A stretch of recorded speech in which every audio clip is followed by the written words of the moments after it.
Така, вече пристигнах до разклонението в Вия Фератата, където тя се разделя между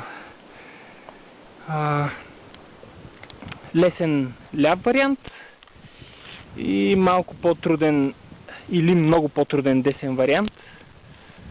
Точно това смятам да установя в момента.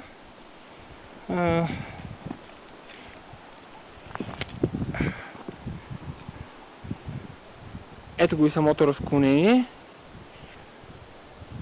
Насам тръгваме по лесния, а насам води десния, който се изкачва така и после минава по тази оранжево-сива плоча. Без да съм прекален оптимист, мисля, че ще справим с малко по-трудния, така че отивам да проверя дали е за нас.